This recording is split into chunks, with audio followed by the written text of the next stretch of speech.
Halo, apa kabar? Assalamualaikum warahmatullahi wabarakatuh. Senang sekali kita ketemu lagi di hari Senin ini ya. Seninnya kalau di tempat saya sih mendung ya, cuacanya masih hujan terus ya sepanjang hari gitu. Mhm. Tapi saya kira meskipun situasinya mendung, tapi kalau di politik dan kemudian khususnya di Senayan, kemudian di istana suasananya pasti bukan hanya lagi hangat tapi juga panas situasinya ya. Karena kan besok itu tanggal 5 Maret itu akan mulai yang reses kan hari ini habis ya masa resesnya ya Iya. DPR itu kan reses tanggal 6 Februari 2024 sampai tanggal 4 Februari 4 Mhm. Maret 2024. Jadi besok mereka udah mulai masuk dan yang paling banyak ditunggu orang tentu saja hak angket apakah akan bergulir atau tidak gitu hak angketnya. Tapi kalau lihat naga-naganya terutama mengerasnya sikap P3 yang merasa dikerjain gitu suaranya di KPU ya P3 mungkin tidak akan masuk angin. P3 akan bergabung dalam koalisi mereka-mereka yang mendukung hak angket gitu ya dan seperti dikatakan Roma Hormuji Ketua Dewan Pertimbangan bahwa kecurangan di KPU itu ya, sehingga suaranya PSI naik dan P3 turun itu yang salah satu yang akan dibongkar nanti lewat hak angket. Itulah kira-kira yang terjadi petanya sih saya kira seperti itu. Kalau lihat seperti itu dengan dengan P3 bergabung ya kalau toh nanti ada yang masuk angin saya kira mungkin akan tetap lolos ini hak angket dan karena itu bisa diakali nanti mungkin dengan cara atau tata tertibnya Mbak misalnya per fraksi gitu tidak one man one vote dan tidak tertutup sifatnya gitu jadi per fraksi Iya. terbuka begitu itu jadi nah dengan cara begitu itu yang masuk ke angin bisa bisa gembos tapi bisa juga kemudian paling dia walk out gitulah ya yang Mhm. tidak sepakat orang seperti Effendi Simbolon gitu saya kira kan yang dia sudah tidak lagi nyalek di PDIP dia potensial akan kalau seperti dia mungkin bisa melakukan walk out gitu Mbak lagi ya. Dan banyak yang lain lagi. Tapi banyak juga yang anggota-anggota PDIP yang tidak lolos ke parlemen dan sekarang masih jadi incumbent mungkin akan mengeras gitu karena merasa suaranya dikerjain gitu oleh pemerintah Ya. gitu ya. Karena banyak yang incumbent yang nggak lolos juga gitu ya. Itu saya kira topik yang menarik untuk kita bahas di Mhm. luar. Nah, yang ini yang sebenarnya kita ngomongin politik tingkat tinggi, tapi sebenarnya hari ini Pak Jokowi itu berangkat ke Australia yang melakukan kunjungan itu dan Mhm. ketika ditanya oleh wartawan soal harga beras yang ternyata kata Pak Jokowi waktu itu naik turun terus sudah turun begitu karena digelontor oleh pemerintah ternyata harganya masih tetap stabil atau bahkan naik gitu. Pak Jokowi nanya, jangan tanya saya, coba langsung cek saja sendiri, langsung berbondong-bondong ke pasar. Ini jadi ingat kata-kata Pak Jokowi, tidak tahu kok tanya saya gitu ya. Padahal waktu itu gagah sekali Pak Jokowi ngomong bahwa sudah turun harganya karena digelontor oleh pemerintah gitu ya. Mhm. Ya, Mhm. Ditanyakan saja, tolong berbondong-bondong ke pasar induk beras Cipinang dan juga ke pasar beras di Pasar Johar Karawang. Dilihat di lapangan, sudah turun. Tapi memang itu tidak merepresentasikan harga-harga di seluruh tanah air, di beberapa provinsi. Coba dicek semuanya. Dicek langsung, jangan ditanyakan ke saya. Meskipun saya tahu, setiap hari harga itu naik turunnya saya tahu, tapi tolong ditanyakan ke saya, jangan terus ditanyakan ke saya. Cek di lapangan sendiri, berbondong-bondong ke sana. Ya, makasih. oke. Yang lain apa di luar dua isu yang cukup kuat tadi itu apa Mbak Agi yang Iya. menarik dibahas? Mungkin yang ini Mas Efsu adalah soal pilkada ya. Rencananya pilkada kan akan Oh iya iya. dimajukan begitu. Itu sebenarnya sudah pernah kita bahas sih tahun yang lalu 2023 yang ketika itu ada kasakusuk lah antara Mendagri Tito Karnavian dengan sejumlah anggota DPR gitu dan kemudian juga RUU soal pilkada soal pilkada revisi undang-undang pilkada tersebut juga kan sudah ketika itu sudah diparipurnakan begitu. Rencananya dari tanggal 27 November dari jadwal semula yang sudah ada di undang-undang itu akan dimajukan pada bulan September. Nah, ini cukup ramai juga nih Mas Hersu. Sekarang ini baru muncul lagi nih mungkin karena sesudah kita selesai Pilpres begitu ya. Jadi ini mulai dibahas lagi. Yaitu di mana kalau seandainya dimajukan pada bulan September itu artinya masih masa kepemerintahan Pak Jokowi begitu. Sehingga banyak pihak yang menilai bahwa jadi Pak Jokowi akan bisa mengendalikan pilkada tersebut sehingga orang-orangnya lah begitu kurang lebih nanti yang akan terpilih begitu. Dan selain itu juga mungkin ini Mas Hersu ada apa namanya siaran pers ya dari Perhimpunan Pendidikan dan Guru atau P2G begitu, yang mereka menolak keras bahwa makan siang gratis itu menggunakan dana BOS. Ini kan pekan yang lalu sudah ada simulasi semacam itu ya di sebuah SMP begitu, dan kemudian Pak Airlangga Hartarto sebagai Menko Ekonomi mengatakan bahwa itu akan menggunakan dana BOS. Nah, ini rupanya mendapatkan penolakan keras nih Mas Hirsu. Ini dari pihak guru sendiri karena dikhawatirkan nanti akan mengganggu gaji dari guru-guru honorer ya. Kalau saya lihat misalnya di Jabodetabek saja itu kan, padahal ini di Jabodetabek Mas Hersu itu gaji guru honorer itu bisa 100% itu berasal dari dana BOS tersebut. Saya melihat sendiri kalau ini ya peristiwanya. Ada sebagian yang disubsidi, ada yang karena masih kekurangan guru begitu. Bagaimana dengan di daerah? Kalau Jabodetabek saja masih kekurangan guru, kalau seandainya ada guru honorer yang di hire begitu, dan itu semuanya dibiayai dengan dana BOS. Kalau sekarang dana BOS begitu, dana pendidikan khususnya begitu ya, juga digunakan untuk makan siang, itu rasanya itu akan membuat komitmen pemerintahan mendatang terhadap mutu pendidikan itu akan makin jauh. Ya, oke. Tapi tadi ya, kalau balik sedikit ke soal putusan pilkada tadi, kalau saya malah tertariknya dan melihat bahwa putusan itu yang mengembalikan undang pilkada itu pada bulan November, artinya setelah Pak Jokowi jadi presiden itu, 9 hakim sepakat itu di Mahkamah Konstitusi, dan berarti kalau 9 hakim kan termasuk Pak Anwar Usman juga ikut memutuskan gitu ya.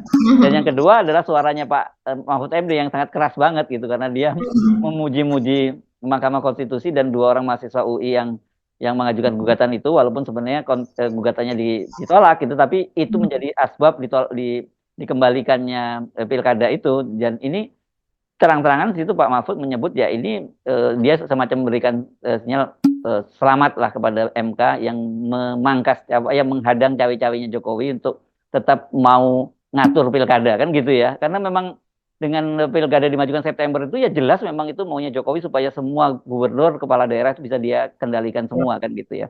Oke. Jadi cawe jilid 2 kata Pak Mahfud ya. Ini kalau lama-lama nanti pernikahan pernikahan kita juga diatur oleh Pak Jokowi itu lama-lama. Karena semua mau dicawe-cawe oleh Pak Jokowi gitu ya. Oke, mari kita mulai bahas dari mana dulu mulainya. Iya, sepertinya harga beras ini orang banyak ya Mas Hersu, hajat banyak nih ya.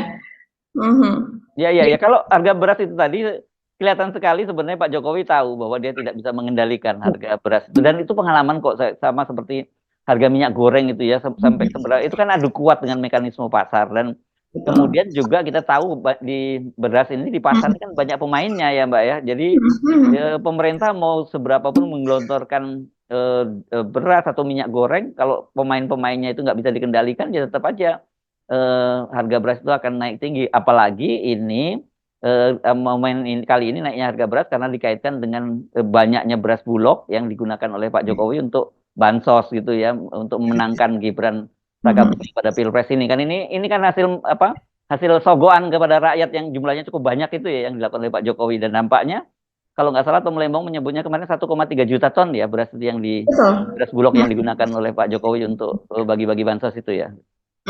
Iya, begitu Mas Hersu. Jadi kalau seandainya tanggal 28 Februari yang lalu ya, seusai memberikan gelar Jenderal Kehormatan begitu kepada Pak Prabowo, kan Pak Jokowi mengatakan bahwa silakan cek harga di pasar sudah mulai turun. Dia yakin betul seperti itu. Pokoknya harga sekarang sudah mulai turun. Jadi dicek di pasar induk Cipinang beras kalau di Jakarta, dan kemudian juga ke Pasar Johar di Karawang. Dan akhirnya ini para jurnalis ini kan mengecek betul Mas Hersu. Tidak hanya jurnalis, kalau saya lihat itu beberapa dari emak-emak dan sebagainya itu juga mengecek Mas Hersu. Kita lihat di Instagram, kita lihat di ini, mereka kemudian mengecek harga beras di pasar begitu. Dan ternyata yang menarik, ada satu liputan yang menarik dari Kompas ini Mas Hersu, yaitu setelah diungkapkannya oleh Pak Jokowi bahwa harga beras pasti turun, ternyata ketika kemudian salah seorang jurnalisnya itu mengecek di pasar induk Cipinang, itu penjualnya sekarang itu menutup diri begitu untuk diwawancara. Jadi mereka seperti ketakutan begitu untuk menjelaskan tentang harga beras yang sebenarnya. Dan ketika kita membuat konten untuk On The Record ya pada hari Kamis yang lalu, kan kita melihat ada di food station online begitu keterangannya bahwa ternyata harga beras itu masih tetap melaju tinggi begitu pada hari Kamis, artinya dibandingkan dengan satu hari sebelumnya yaitu pada hari Rabu. Begitupun juga kalau dibandingkan dari hari Senin dan Selasa sebelumnya begitu. Dan situasi seperti itu saya rasa ini membuat orang menjadi ini ya sulit bagi jurnalis untuk di pasar-pasar begitu karena memang dijaga betul sekarang oleh para petugas keamanan sehingga untuk mendapatkan data yang sesungguhnya berapa sih harga beras begitu ya, karena rupanya para pedagang ini sekarang sudah mulai enggan gitu memberikan keterangan tentang apakah harga beras naik atau turun, karena kalau situasi di lapangan kenyataannya atau faktanya harga beras itu naik, tapi Presiden kan mengatakan harga beras sudah turun gitu, yang artinya ya mereka akan akan terlihat begitu bahwa mereka memberikan keterangan yang kontradiktif terhadap klaim dari Pak Jokowi. Nah sekarang kalau kita melihat nih harga beras pada hari Senin ini saja nih Mas Hersu, ternyata memang betul harga beras itu masih naik jika dibandingkan dengan harga-harga sebelumnya. Ini kita bisa bacakan saja ya, ini dari foodstation.co.id. Food Station itu adalah BUMD atau badan usaha milik daerah yang dimiliki oleh Pemprov DKI Jakarta, yang tentunya pasar induk beras di Cipinang itu juga di bawah pemantauannya. Nah, untuk beras yang premium misalnya ya, Cianjur Kepala, ini malah justru naik dari sehari sebelumnya 19.971 harganya per kilogram menjadi 2.100. Nah, kenaikannya ini cukup signifikan ya karena di atas Rp100. Biasanya kenaikan misalnya hanya beberapa, misalnya 19 rupiah atau 20 rupiah kita tidak begitu terasa, tapi kalau kenaikan misalnya sampai 100 sampai 200 itu biasanya pembeli yaitu para pedagang besar atau agen, kemudian dari agen ini masih dibeli lagi oleh pengecer, begitu pengecer bisa jadi menjual langsung ke konsumen atau bisa jadi pengecer di pasar yang lebih di pasar yang lebih kecil begitu, kemudian dibeli lagi oleh pedagang yang lebih kecil lagi yang ada di kampung-kampung, sehingga harga memang menjadi jauh lebih tinggi. Kemudian untuk Cianjur Slip misalnya Mas Hersu itu dari 17.878 menjadi 18.000. Jadi ini kita lihat Setra misalnya, Setra ini yang umum dikonsumsi, ini Setra ini ada di tengah-tengah ya antara beras medium dan juga beras premium. Ini ada di 16.543 dan kemarin itu harga kemarin, hari ini tetap 16.543. Artinya ini tetap bertengger, tidak turun, bertengger di harga tinggi. Biasanya untuk Setra ini Mas Irsu dijual di harga sekitar 13.000. Ini masih harga di Jakarta ya, belum harga kalau seandainya di daerah di mana perlu transportasi dan sebagainya. Nah, untuk yang lain-lain ini misalnya beras untuk yang kategori medium yaitu Saigon muncul 1, 2 dan 3. Ini relatif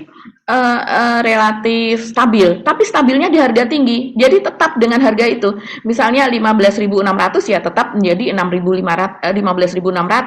Hanya untuk Saigon ini jenis beras yang juga medium ini naik.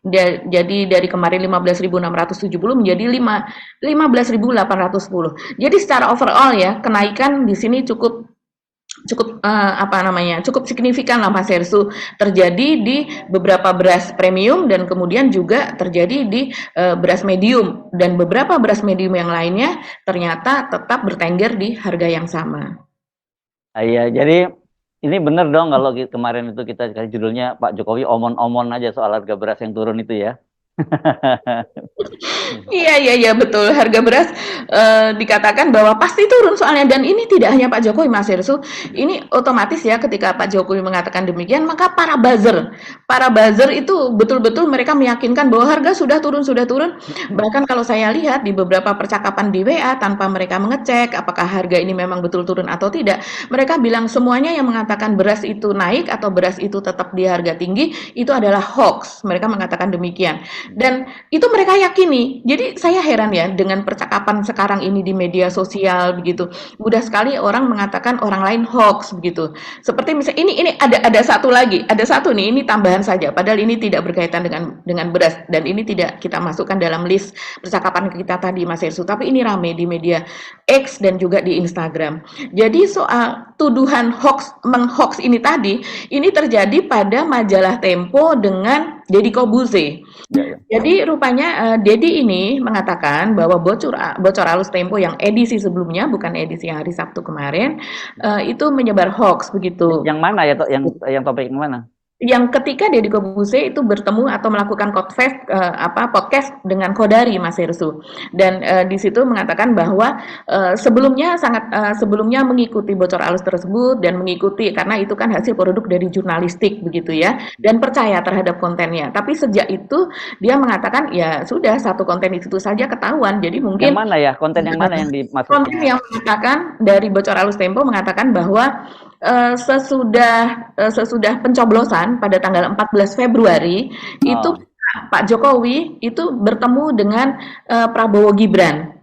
Gitu. Dia kan pada hari itu kan sebelum pencoblosan, jadi pada hari itu 2 kali bertemu ceritanya begitu. Tapi ini yang dibantah adalah pertemuan pada malam hari, begitu. Dan menurut Deddy Kobuze, dia bersama dengan Prabowo pada hari itu, pada hari pencoblosan itu, di mana ketika itu ada acara di Istora, Mas Irsu kan, yaitu acara yang deklarasi klaim kemenangan ya. Klaim kemenangan quick count. Nah, di situ dia sesudah acara tersebut rupanya Pak Jokowi bertemu lah, karena klaim kemenangan itu kan dari sejak sore sampai sudah disiapkan dari sore sampai kemudian malam hari sesudah maghrib ya. Nah, di situ kemudian bertemulah dengan Pak Jokowi, Prabowo Gibran ini, dan itu dikonfirmasi oleh Pak Jokowi. Berita itu kemudian menjadi rame karena pada hari Kamisnya itu kalau tidak salah ada acara pameran mobil begitu, pameran mobil di Kemayoran, dan kemudian bertemu dengan wartawan semuanya menanyakan soal hasil quick count begitu, yang dinyatakan bahwa Prabowo berdasarkan dan Gibran berdasarkan hasil quick count itu unggul begitu. Dan Pak Jokowi menyatakan bahwa iya saya sudah bertemu dengan mereka, memberikan ucapan selamat begitu kan. Tadi malam dia mengatakan begitu. Jadi semalam saya sudah bertemu dengan Prabowo dan juga Gibran. Saya bertemu berempat, tapi yang satu tidak usah disebutkan itu siapa. Ya. Rupanya belakangan kita tahu, rupanya itu Pak Pratikno begitu. Ya. Nah itu Pak Jokowi sendiri yang mengatakan, tapi rupanya itu lolos dari pengamatan Deddy Kobuze, dan dia mengatakan di acara podcast tersebut bahwa pada hari itu saya bersama dengan Pak Prabowo sampai dia tidur. Jadi dari acara di Senayan itu bersama Prabowo sampai dia tidur, sehingga dia yakin betul bahwa dia tidak bertemu dengan Pak Jokowi, dan dia mungkin tidak mengetahui soal klaim dari Pak Jokowi. Dia menuduhnya justru ke Tempo yang mengatakan bahwa jadi Tempo itu hoax, menyebar hoax karena tidak ada pertemuan itu. Padahal Pak Jokowi sendiri mengklaim pertemuan tersebut, dan itu menjadi headline dari media-media. Bukan mengklaim, Pak Jokowi mengakui ya, kalau Pak Jokowi. Mengakui, ya. Pak Jokowi mengakui adanya pertemuan tersebut begitu, dan sampai sekarang tidak ada ralat, Mas Hirsu. Dan bahkan ketika itu kemudian kan rame pengamat media dan sebagainya memberitakan bahwa kok belum ada pengumuman yang resmi Pak Jokowi sudah memberikan selamat dan sebagainya, padahal masih hari quick count, dan quick count-nya juga belum 24 jam ketika itu gitu. Jadi itu salah satu soal hoax ini tadi, Mas Hersu. Jadi janganlah jangan terlalu mempercayai. Jadi jangan terlalu echo chamber begitu. Jadi kalau ada sesuatu informasi yang seperti itu, kita harus mencari informasi dari baliknya. Walaupun kita tidak menyukai, tapi tetap kita harus mencari informasi dari oposan gitu ya, dari yang berseberangan dengan apa yang kita sukai. Jadi selalu lah kalau setiap kali ada berita-berita itu lakukan fact check. Gampang kok zaman sekarang ini, di era googling ini kan tinggal Anda cari di 1-2 media gitu. Saya biasanya selalu begitu kalau dan biasanya insting kita sebagai wartawan tuh langsung bergerak ya Mbak, kita tahu kok ini berita kayaknya agak aneh gitu ya, dan kalau aneh kita cari kemudian ya sumbernya sampai kita menemukan setidaknya 2-3 media yang lain yang memuat. Nah kita baru bisa konfirmasi, meyakinkan bahwa itu betul gitu. Apalagi yang namanya screenshot, saya lelah jujur aja jadi tim fact check ini, karena kemudian banyak sekali orang yang saya tegur setiap kali mengirim berita-berita yang sifatnya hoax tadi kepada saya gitu. Terus sekarang mereka gantian, setiap kali ada berita yang mereka agak ragu tanya ke saya bener apa enggak. Nah saya yang jadi fact check, padahal kan gampang banget sebenarnya sekarang. Kalau dulu kita di media, di zaman dulu Mbak, kita kan pasti pergi ke perpustakaan dulu ya, cari informasi, susah nyarinya. Sekarang itu gampang banget, jadi please deh jangan males untuk mencari konfirmasi di Google gitu, untuk Anda klik sampai ketemu. Jangan hanya satu narasumber saja atau satu media saja, tapi banyak media yang lain gitu. Tetapi saya kira dalam kasus yang seperti Deddy atau buzzer yang lain, ini bukan persoalan mereka malas untuk mengkonfirmasi, melakukan fact check gitu. Tetapi kan memang mereka memang punya tujuan itu karena kan mereka bagian dari tim gitu ya. Betul. Tapi kalau kita tegaskan bahwa meskipun kita sekarang dalam posisi yang tetap kritis dan sebagai wartawan memang harus kritis terhadap penguasa, kita juga nggak pernah mau menyebar hoax gitu ya, Mbak. Jadi melalui verifikasi setiap apa yang kita turunkan beritanya kan gitu. Iya iya betul sekali Mas Hersu. Jadi soal harga beras ini ya, ini kan pertempuran di media sosial ini ramai betul gitu. Yang meyakini bahwa harga beras ini akan naik atau sudah turun gitu ya. Kita cek saja di beberapa sumber-sumber begitu kan mudah sekali kita mencarinya. Bahkan ketika Pak Jokowi mengatakan bahwa iya yang pasti bahwa bulan depan itu pasti akan ada penurunan yang cukup besar begitu, yang cukup signifikan karena sudah mulai panen raya begitu. Saya rasa itu walaupun Pak Jokowi tidak mengatakan bahwa ya mungkin sekarang belum turun, dia tidak mengatakan begitu. Saya rasa itu sebagai salah satu bagian dari ralat yang smooth begitu ya, bahwa saat ini memang sulit Mas Hersu rasanya untuk turun Mas Hersu, karena antrian masih tetap terjadi. Kalau seandainya beras sudah turun, artinya itu beras itu sudah melimpah. Dimanapun itu kan hukum demand and supply itu kan terjadi ketika barang itu melimpah, kemudian harga menjadi turun. Nah, kalau sekarang harga masih tinggi, artinya dan kemudian orang masih antri di mana-mana, gerojokan begitu ya, Bulog pun masih melakukan operasi pasar untuk menjual beras murah seharga 10 ribuan begitu, dan orang di situ dalam keadaan hujan loh, ini dalam keadaan hujan mereka masih memakai payung dan mau antri berjam-jam, itu artinya memang belum ada cukup beras di pasaran. Jadi mungkin beras masih langka dan sebagainya. Dari situ kita bisa mengetahui bahwa berarti beras masih tinggi. Kalau seandainya orang bernalar tuh seperti itu Mas Hersu. Tapi ya sekarang ini ya di era seperti ini di mana malah pembelahan itu malah makin mengeras kalau saya melihat Mas Hersu. Jadi sesuatu yang benar pun itu akan dibuat menjadi hoax, sesuatu yang benar akan disalah-salahkan. Ya, karena kalau sekarang disebut pembelahannya memang lebih parah. Kalau dulu kan itu kelihatannya kelompok kanan dengan kelompok kiri kan gitu kan. Kemudian disebut kardun dengan cebong. Tapi kalau sekarang ini kan banyak orang-orang yang tadinya dari pendukung diehardnya Pak Jokowi sekarang justru jadi penentang Pak Jokowi gitu ya. Oke. Dan kita lanjutkan ke topik berikutnya ya, Mbak Agi ya. Yang tadi kita bahas apa tadi soal pilkada ya, yang kita tadi lakukan ya. Nah, soal pilkada ini memang keputusan dari Mahkamah Konstitusi hari Kamis ya kalau tidak salah keputusannya ya. Hari Kamis itu memang itu poinnya yang sangat menarik ya, dan menjadi semakin menarik karena dikomentari oleh Pak Mahfud MD yang notabene adalah orang yang pernah ada di dalam pemerintahan, karena dia menyebutnya ya ini dia salut kepada Mahkamah Konstitusi dan juga 2 mahasiswa UI itu yang kemudian membatalkan niat cawe-cawe dari Pak Jokowi, niat dari Pak Jokowi untuk terus cawe-cawe pilkada. Itu memang benar. Saya kira apa yang disampaikan oleh Pak Mahfud itu, karena kan Pak Jokowi ini akan mengakhiri jabatannya tanggal 20 Oktober ya Mbak ya. Sementara jadwal pilkada itu tanggal 27 November. Dan ini kan sebenarnya yang mengundurkan dari Pak Jokowi juga kan, yang mengundurkan sebelumnya kan ya. Ya. Tapi rupanya Pak Jokowi baru sadar loh, kalau 20 November gue udah nggak berkuasa lagi dong, gue nggak bisa atur-atur lagi dong. Gimana nasib ponakan anak menantu gue gitu kan, gitu kira-kira kan masih ada Bobby yang bakal maju ada pilkada di mana di Sumatera Utara kan begitu, atau jangan-jangan Gibran yang akan juga Kaisang yang akan maju kan begitu. Walaupun katanya umurnya belum cukup, ya kalau umur jangan cukup jangan dibahas deh. Orang Gibran aja nggak cukup bisa jadi calon wakil presiden, apalagi Kaisang kan gitu. Nah ini rupanya mereka begitu tersadar sekarang mereka kemudian mencoba mengubahnya di DPR kan gitu dengan RUU pilkada yang baru ya, revisi undang-undang pilkada yang baru. Tapi rupanya itu ditutup pintunya oleh Mahkamah Konstitusi, makanya dipuji oleh Pak Mahfud. Sayang Pak Mahfud tidak menyebut bahwa saya juga secara khusus memuji Pak Anwar Usman yang mungkin sekarang sudah kembali ke jalan yang benar gitu, dengan tidak tadi mengorbankan kredibilitas dan nama baiknya dengan mendukung apapun maunya kakak iparnya. Mestinya gitu lebih lengkap, karena Pak Anwar Usman juga ikut memutuskan itu kalau tidak salah saya membaca di amar putusannya itu, Mbak. Iya Mas Hersu. Jadi kan ini kan dikembalikan kepada DPR ya, berarti bagaimanakah ini kelanjutannya begitu. Nah kita melihat ini memang RUU Pilkada ini sebelumnya dulu disepakati jadi RUU inisiatif DPR ya Mas Hersu. Ya, ya, ya.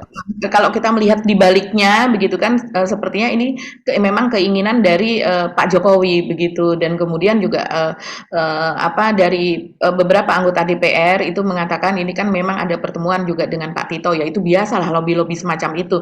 Jadi yang tadinya misalnya inisiatif pemerintah kemudian berubah menjadi inisiatif DPR. Apalagi ketika itu kan memang antara Pak Jokowi dengan PDIP juga masih mesra begitu ya.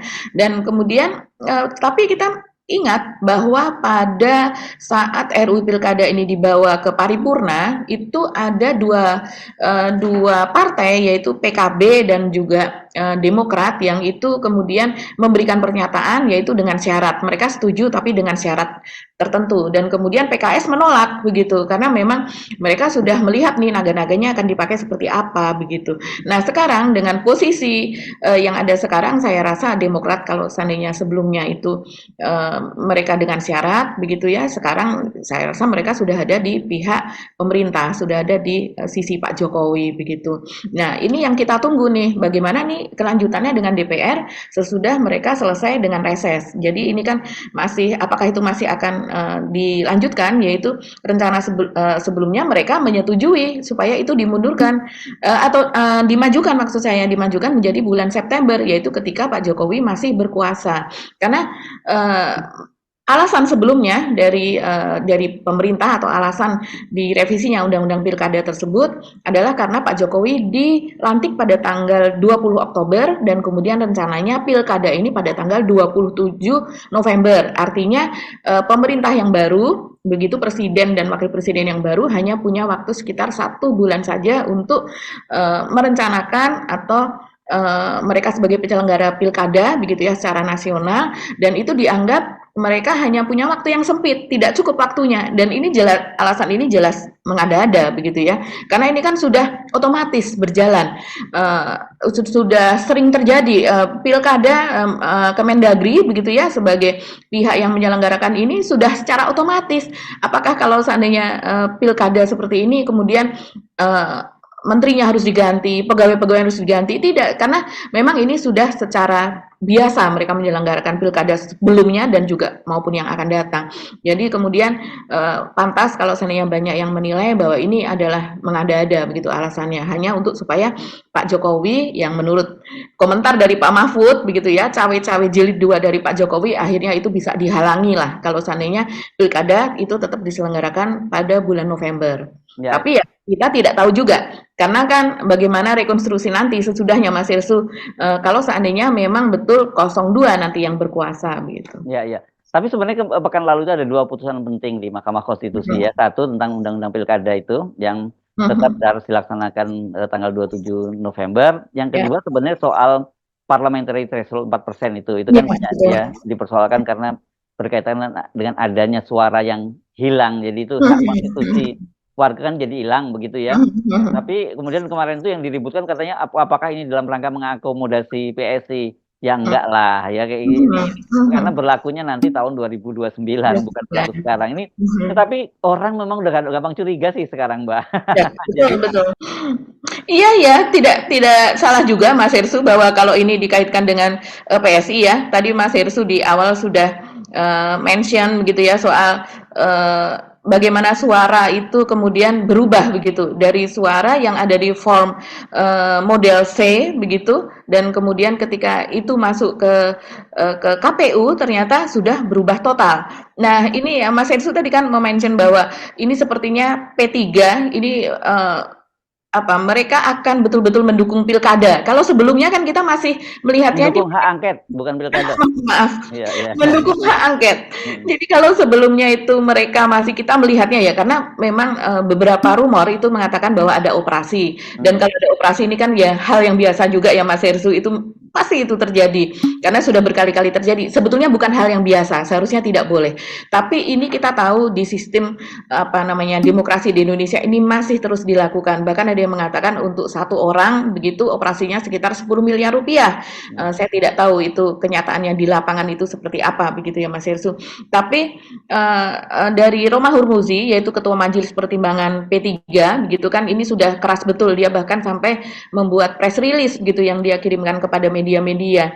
Ya, dan dia mengatakan bahwa P3 menyerukan secara terbuka kepada penyelenggara pemilu, khususnya KPU, dikata dia, di semua tingkatan untuk segera menghentikan operasi senyap dalam 1 kali 24 jam dan mengembalikan input perolehan suara PSI ke angka sebenarnya. Itu kata Romi. Karena dia juga mengungkap, Mas Irsu, bahwa ternyata operasi ini melibatkan aparat, begitu ya, aparat dan kemudian penyelenggara dari pemilu, artinya ini adalah KPU begitu. Dan operasi itu menurut Romi angkanya itu secara angkanya rata-rata begitu per kota dan kabupaten yang dialihkan untuk PSI itu sekitar dipatok itu 50.000 begitu, Mas Hirsu.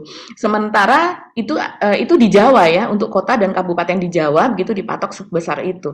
Sementara kalau di luar Jawa menurut Romi ini angkanya sekitar 20.000 per kota dan kabupaten, karena memang suara atau penduduk di luar Jawa itu kan jauh lebih kecil.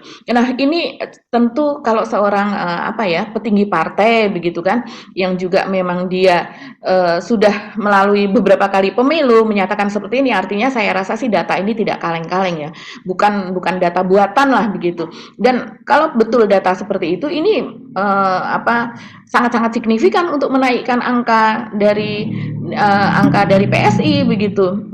Yang sekarang pada hari ini pada pukul 10 pagi tadi dari 3,12 itu sekarang sudah naik menjadi 3,13, Mas Hirsu. Artinya naik 0,01.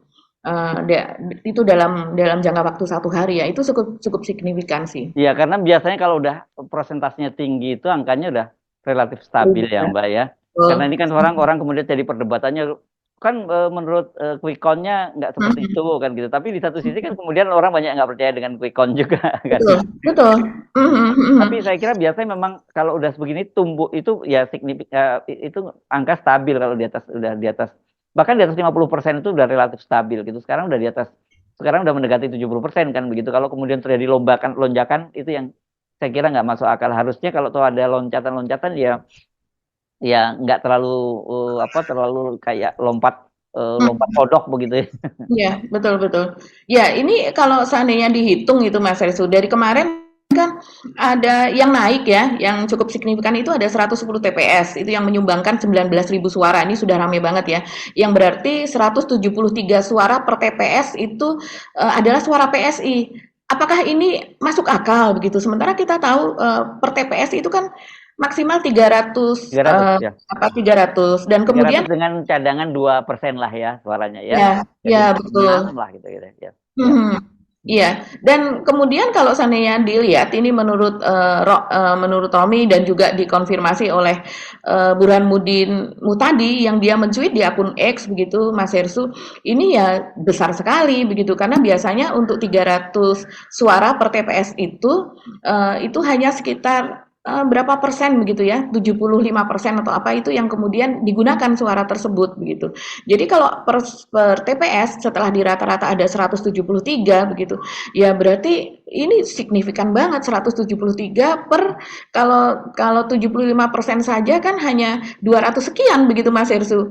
Mungkin 225 ya. Ini gede banget ini suara PSI, dan kemudian dari PSI memang mengatakan bahwa sekarang sudah masuk sekian persen suara, tapi ada sekitar 70 juta suara itu belum masuk, dan katanya itu adalah suara-suara di mana kantong-kantong Pak Jokowi begitu, pemilih Pak Jokowi begitu pada tahun yang lalu, dan mereka mengasosiasikan memilih Pak Jokowi artinya mereka juga kemungkinan besar bisa saja memilih PSI begitu. Tapi kalau saya rasa ini tetap tidak masuk akal. Kalau kita melihat daerah-daerah mana sih ini yang belum masuk suaranya begitu, itu kan bisa dengan mudah ditelusuri. Ahli dan kemudian ahli AI juga mengatakan demikian. Nah, kalau saya nggak salah, saya tadi baca di CNN ya, reporternya mencoba mengambil beberapa sampel di beberapa daerah itu. Kemudian ternyata yang tertukar itu antara suara yang tidak terpakai dengan suara yang PSI bisa gitu. Jadi rupanya suara-suara yang nggak terpakai itu kemudian dimasukkan ke suara PSI. Jadi ya angkanya cukup gede Mbak kalau gitu dengan tingkat presentasi partisipasi yang sekarang sekitar berapa, 70%-an ya sekarang partisipasi ya sekitar. Iya betul. Dan kalau menurut Romi ya itu memang modusnya seperti itu Mas Hersu begitu. Jadi dia melihat di daerah itu suara dari partai yang sangat kecil gitu ya, sangat kecil jauh di bawah 4%, artinya suara itu lebih lebih kecil daripada suara dari PSI yang kemarin sebelum ada penggelembungan ini kan suara PSI sekitar 2,6 sampai 2,8 begitu. Nah, suara itu kemudian dialihkan kepada suara PSI. Dan yang kedua adalah surat-surat suara begitu yang rusak begitu Mas Hersu. Nah, itu suaranya itu juga diberikan kepada PSI. Jadi Ya, modusnya seperti itu menurut Romi. ya. Dan saya kira ini tetap bagian dari cawe-cawe Pak Jokowi. Kan yang ramai belakangan diperbincangkan adalah Pak Jokowi. Kemarin-kemarin kita menduganya bahwa Pak Jokowi melupakan PSI ini karena dia udah punya target baru yakni Golkar. Kan begitu yang sekarang banyak ramai diperbincangkan Mbak Agi ya, dan itu juga yang kemudian jadi yang dibantah oleh di bocor halus juga ya, dan sebenarnya kita juga berkali-kali juga menyampaikan soal itu gitu bahwa Pak Jokowi ingin mengendalikan Golkar gitu untuk tetap cawe-cawe di pemerintahan. Tapi kelihatannya Pak Jokowi pengen tetap punya dua kaki gitu, dan itu lebih aman ya karena mengendalikan Golkar itu mungkin tentu tidak semudah yang seperti dibayangkan. Kalau Pak Jokowi masih jadi presiden, saya kira mudah gitu Pak Jokowi tetap bisa mengendalikan Golkar seperti sekarang ini. Tapi nanti ketika Pak Jokowi turun tidak lagi menjadi presiden, mengendalikan Golkar tidak mudah, apalagi kalau mengandalkan Gibran bagaimanapun ban serep yang justru yang bisa mengendalikan Golkar kalau mau, artinya sebenarnya Pak Prabowo, kalau Pak Prabowo yang sama Gibran yang menang Pilpres nanti, bukan menang, dinyatakan menang, nah itu dua hal yang berbeda ya kan gitu. Nah ini yang saya kira konteksnya itu kenapa kemudian terlihat dipaksakan sekali untuk PSI lolos dengan cara begitu, kan ada ban serep lah PSI ini untuk mainannya Pak Jokowi, kira-kira gitu Mbak Agi. Iya, betul sekali. Jadi ini kan dalam rangka bahwa nanti sesudah 20 Oktober itu Pak Jokowi tetap punya pengaruh besar di pemerintahan begitu ya, dan tetap berkuasa lah begitu istilahnya. Jadi kalau nggak ada 3 periode yang faktual begitu, tapi secara di apa namanya kenyataannya nanti di lapangan secara legal nggak ada periode ketiga untuk Pak Jokowi. Tapi secara faktual di lapangan kita bisa melihat begitu cawe-cawe dari Pak Jokowi. Nah, ini yang menarik adalah sekarang yang sedang berkembang kan soal isu pengambil alihan Golkar gitu. Bagaimana dengan caranya supaya Pak Jokowi begitu tetap memiliki partai nanti sesudah dia lengser begitu. Dan kemudian tapi ini yang menarik ya Mas Hestu, kan memang ada apa namanya pernyataan-pernyataan gitu bahwa Pak Jokowi nantinya diproyeksikan menjadi ketua Dewan Pembina lah gitu, yang sekarang ini diduduki oleh Abu Rizal Bakri. Atau juga ada yang mengatakan bahwa mungkin ketuanya adalah Bahlil, yaitu tangan orang kepercayaan dari Pak Jokowi begitu. Yang rumornya juga Bahlil ini kan dititipkan gitu untuk tetap berada di kabinet 02, kesannya 02 ini nanti menang, sudah dinyatakan menang begitu. Dan kemudian ketika Pak Jokowi apa namanya pernyataan dari Pak Yusuf Kalla ini juga menarik Mas Hersu. Dia mengatakan bahwa ya kalau untuk menjadi ketua Golkar itu kan harus 5 tahun menjadi anggota Golkar gitu, atau menjadi kader Golkar. Ya mungkin Pak Jokowi tidak akan menjadi ketua umum Golkar gitu ya, tapi dia menduduki posisi misalnya Dewan Pembina itu juga tidak kalah pentingnya begitu. Posisi itu juga dulu diduduki oleh Pak Harto begitu ya di zaman Orba begitu, ketika ketua Golkar itu berganti-ganti begitu. Ya. Oke, ini menarik ya. Tapi kita pindah ke ada satu topik lagi yang kita belum bahas tadi ya Mbak Agi ya. Ya, satu topik lagi yang BOS ya Mas Hersu ya. Ya. Ya, BOS ini menarik ya karena saya kemarin tetap agak bingung gitu sebenarnya yang dimaksudkan itu apakah akan mengambil dari dana BOS atau menggunakan penyalurannya skema BOS kan begitu. Kalau kita nyimak pernyataannya Pak Airlangga memang nggak jelas gitu, seolah-olah itu menggunakan dana BOS, dan kalau menggunakan dana BOS ya pasti akan ribut semua. Tapi belakangan tenaga ahlinya Ahmad Zaki Iskandar tuh yang mantan masih ya bupati di Tangerang itu menyatakan skemanya itu model kayak BOS, menggunakan BOS afirmatif gitu. Tapi saya kira mau diambil mau dana BOS itu juga persoalan serius, mau menggunakan dana afirmatif, pertanyaan kita juga dari mana duitnya gitu. Ya betul. Artinya kalau seandainya diambil dari BOS maupun dari dana afirmasi BOS itu tetap memakai dana pendidikan begitu. gitu Jadi ya. dua-duanya ya tetap kan ada di anggaran untuk Kementerian Pendidikan begitu, kurang lebih demikian. Nah, sementara dana BOS ini sendiri dari tahun ke tahun berikutnya ini malah berkurang begitu Mas Irsul. Atau dana pendidikan, dana apa namanya? Misalnya dari tahun 2022 ke 2023 itu dana BOS itu berkurang 539 miliar. Ini menurut P2G, Perhimpunan Ya, Pendidikan dan Guru itu tadi. Dan kemudian dana untuk BOS per anak misalnya untuk anak SD begitu kan per tahun itu kan 900.000 Mas Ersu.